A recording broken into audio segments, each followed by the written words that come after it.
Hello there, thanks again for joining us. Sheffield Live TV on a Thursday night talking Sheffield. So much going on, so many people in the studio, I hardly know where to begin. We have, of course, topical events. The annual sacking of a Sheffield United manager. We'll be looking at that, and so hastily we've had to parachute a former Sheffield United star into the studio. Very grateful indeed to Kevin Gage for dropping in at very, very short notice. Richard O'Donnell, former Sheffield Wednesday goalkeeper, now with Bristol City. He joins us to look ahead, not least to the Owls in the playoffs and the big game tomorrow night against Brighton at Hillsborough. And one of the sporting men of the moment in this area, the victorious captain of Sheffield Sharks basketball team, who are British champions. Congratulations and a warm welcome back to Mike Tuck. What is your second visit, but in far more glorious circumstances this time, Mike? That's right. Yeah. We just won the BBL playoff final on Sunday. So big achievement for the club. In front of 13,000 people, which is at the O2 Arena, which is a hell of a crowd. Good support for basketball. Yeah. Super. Welcome to Gage. Welcome to Richard. Thank you. Yeah. So. He's the one champion in the studio tonight. You boys can dream of glories. In your case, you have to look back a few years, Gage. Yeah, thanks. It'll get better. Don't worry. When we spoke on the phone the other day, you were recovering.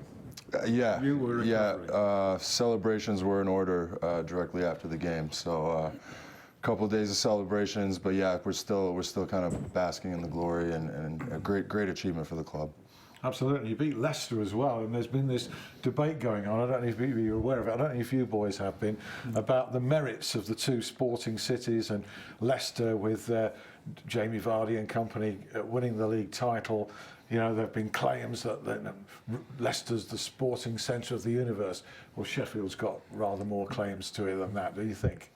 I think Joe Root, Jessica Ennis. Yeah. There's a few others. Danny Willett. The golfers, yeah. The guy Fitzpatrick, was it? Yeah, the golfer, Matt Fitzpatrick, another golfer. Yeah, so I think we just about shade Leicester at the moment. But you helped rub it in for the city. That's it. We couldn't let Leicester have everything this year. You know, we had to bring something back to Sheffield. So. What was the atmosphere like? It was incredible. You know, the O2, a great arena, and you know, for the BBL, for British basketball, it's probably the biggest stage that you can play on all year. You know, down in London, down in the big city, at the O2.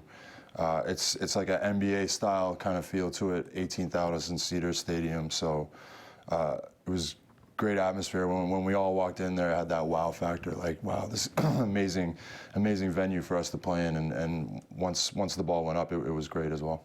You really had to rise to the occasion too, didn't you? I mean, you almost literally at 6'7", but you really did, because you were trailing late in the game. Yeah. Quite significantly, weren't you? We had seen them, this was our 7th time playing them this season, so it was, and all the games have been relatively close. There might have been one game where they kind of handled business against us, but most of the games were close, and we beat them once. So we knew it was going to be a good game, and we ended up finishing the third. They went on a run, a 7-point run, and we were down going into the fourth. And then in the fourth, we went on a 14-0 run, and they didn't score for 5 minutes. So we got it done on the defensive end, and we were converting on offense, and it was just fantastic. Everybody was all guns blazing. It was great. Marvellous, a fantastic finish to that, and we'll come back to that a bit later.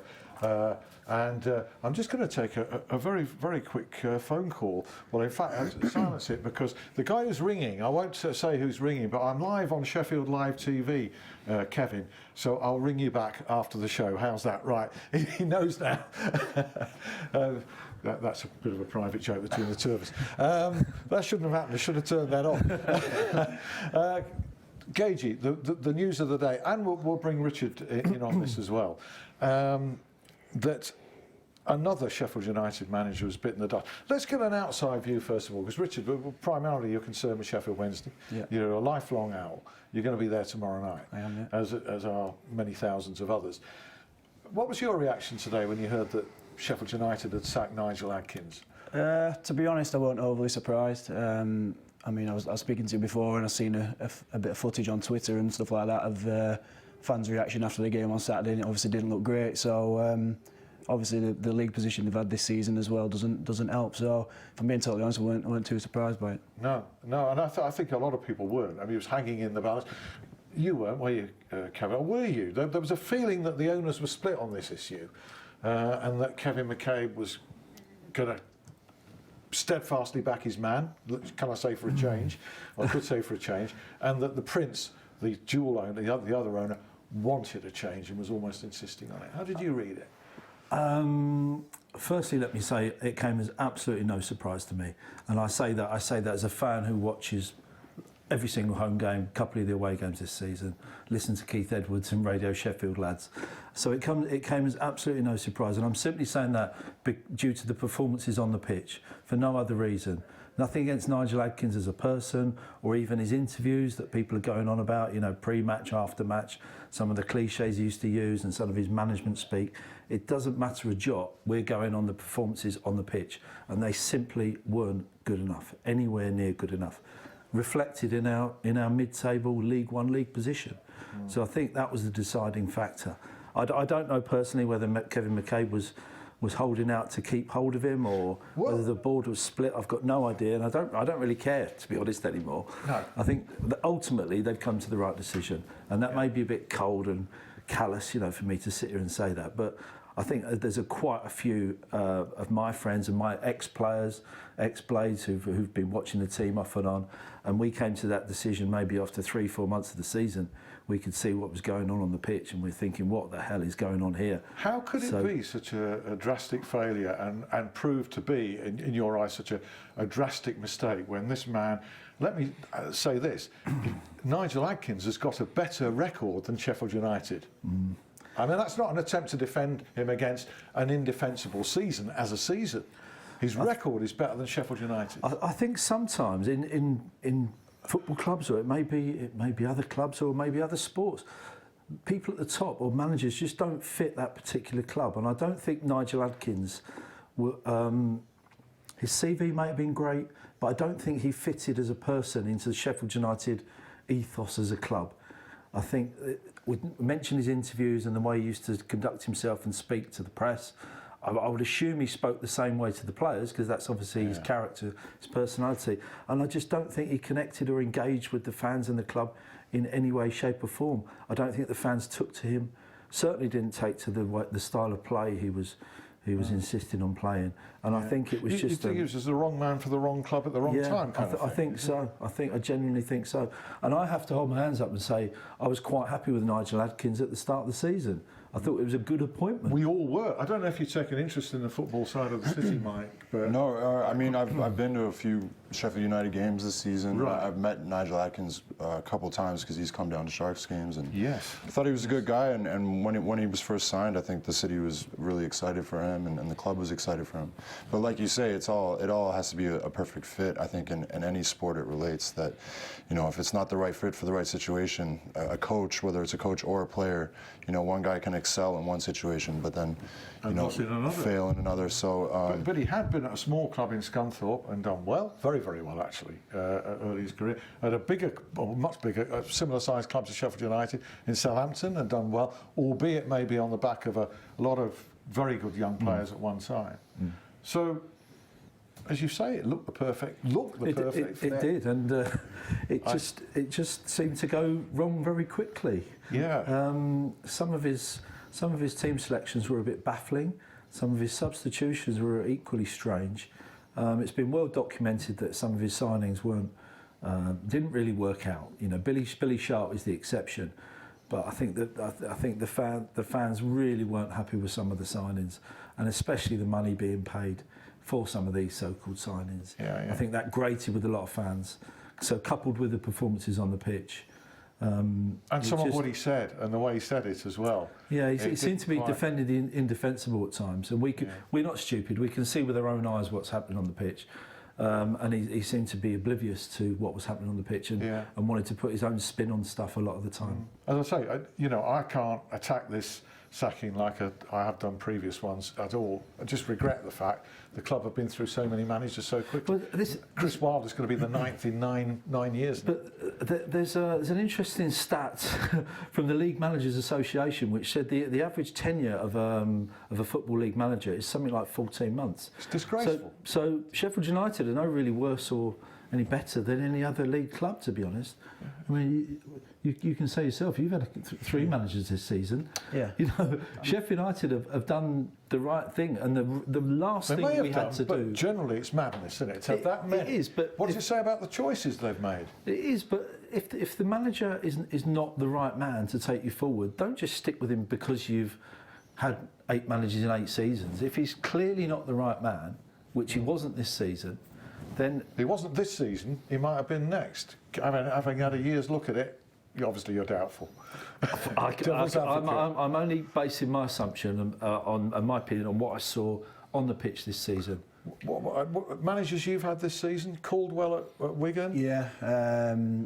Steve Cottrell was my first manager at Bristol City. He signed me on a Monday and got sacked on a Thursday, which is bizarre. I think I've got a bit of track record of doing that, to be fair. So, and then John Pemberton took the job on an interim basis, and then Lee Johnson, obviously, who was at Barnsley, is now our manager. So I've had 3 this year, I suppose, and yeah, like you say, the time a manager spends in a job seems to be getting shorter and shorter, which is bizarre because, you know, they just don't seem to get any time to get anything right. And I was going to say just before, what did you think about Nigel Clough as well? Because was that the same sort of one at the time? You were quite excited about it, and Nigel Clough came in because we had to get rid of a manager who left us bottom of the league in David Weir.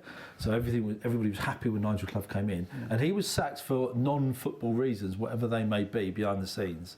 And I think, looking back, McCabe should have maybe stuck with Nigel Clough.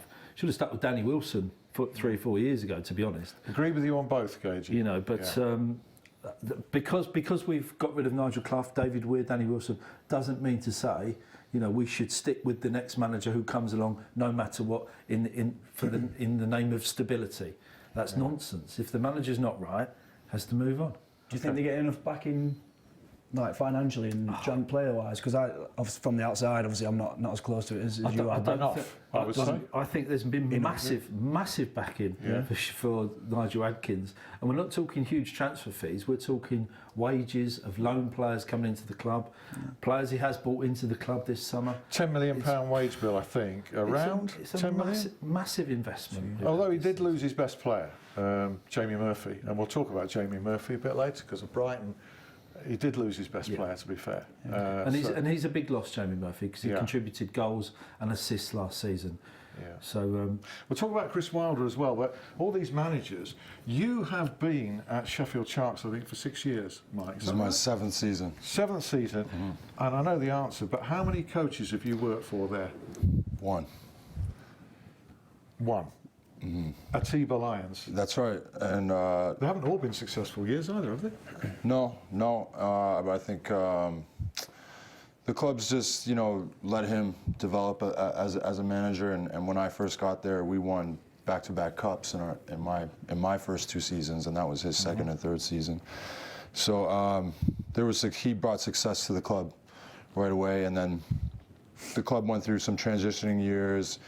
We lost some players, financially struggling and stuff like that. But now, and then they kind of let him roll through that, and then he got back on his feet and won a trophy since then. And then this year, the playoff final. Excellent. He's been like the Neil Warnock, if you like, you know, who stayed 7 years at Bramall Lane. Yeah. Of Sheffield Sharks, and you've reaped the benefit of it. Yeah, I think it's tough in football because it's so cutthroat and there's so much money, and obviously. People are impatient, fans are impatient, management's impatient. They want to win. They want to move up, you know, up the ladder. And when there's that much money involved, you know, people are looking for the quick fix, and usually the manager is the easy scapegoat. But you're not going to get as much heat and pressure from a basketball crowd, who come mainly to enjoy the game, I would think. Yeah, They'd be obsessively demanding. Exactly, and it's not on the same level financially and numbers-wise. We don't have, you know, 30,000 people at every game, or 20,000 or 10,000, you know, so. It's a bit different scale. But even so, congratulations to you. It's been great. Chris Wilder. Do you know Chris? You come across Chris? Yeah. Excellent manager. 14-year apprenticeship. He's really done it the hard way. Blade, lifelong Blade. Great job with Halifax and Oxford and Northampton. What are your thoughts? What are your thoughts? Chris Wilder, new manager. I'm absolutely delighted. Absolutely delighted. I talked earlier about engaging with the fans again and getting the fans back on side.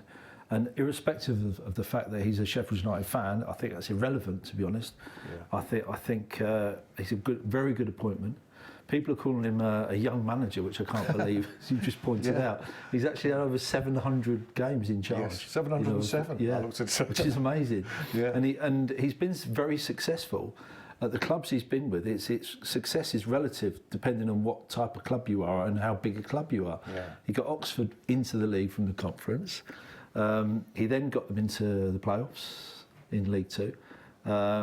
He was bottom of the league with Northampton when he joined. Yeah. Saved them from relegation. Now that's massive success for Northampton. Indeed. And of course, next couple of years, it's culminated this season, just gone. It's his in league champions, runaway leaders. I know, fantastic. It's his first big club, though. I'm not raising that as a reservation, just saying it's a different kind of challenge. But we'll come to that in the second half.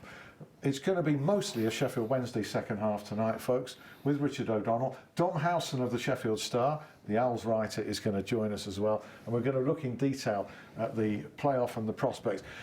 You won't have seen a lot of the Owls this season, but I guess you're pretty excited. You're only going tomorrow. Yeah, I am. Do you know what? It's the first time I've been since I've left to a Sheffield Wednesday game, so I'm really looking forward to it. Got my tickets nice and early, so I made sure I got them. And you bought them as well. Bought them, yeah. I bought them. To be fair, I was quite surprised how cheap the tickets are. I think £20 a great incentive for everyone to get to the game, and it should be a sellout and a really good atmosphere. What do you think? You'll play Brighton this season. Yeah, played both teams, yeah. And at Sheffield Wednesday we beat them 4-1, and Brighton beat us 4-0. So it's from what I've seen, Brighton are a very, very good team. I was disappointed, obviously, in Sheffield Wednesday when we played them. Obviously not disappointed that we beat them at the time, but disappointed in the way they played and how the big players performed, I suppose. But anything can happen, and I think, you know, it would be interesting to see how Brighton get on with how they react from last Saturday. Yeah, the disappointment of losing on automatic promotion. Of course, yeah. That was a rare blip, wasn't it, for the Owls when they lost at your place? 4-1, that was a hell of a shock. Yeah, and like I say, I think it was... I was just surprised that the main players didn't really perform as you'd expect. There was a lot of build-up to the game from our part, obviously working on certain players, Forestieri, Bannon and players like that, and I was a little bit disappointed in how they played. Obviously, like I say, not disappointed in terms that we beat them, but you expected more from them, and I think that was probably the reason that they didn't play as well as they could, because their players, the key players, didn't play as well as they should do. You reckon Chris Hughton's been in touch with Lee Johnson this week? Yeah, maybe. To ask a few tips on that. I don't know. There aren't many secrets in football, though, are there, Kevin, about who the danger men are? Obviously, you've got Knockhart and people, and Jamie Murphy, if he plays. I saw Chris Waddle by chance the other day. He really rates Jamie Murphy. He's a good player. He did so many assists for Sheffield United last season, and goals scored. You know, he was a big loss for us this season, and he's doing very well for Brighton. I've seen him on TV a few times. He's been one of their main strikers, isn't he? The main men.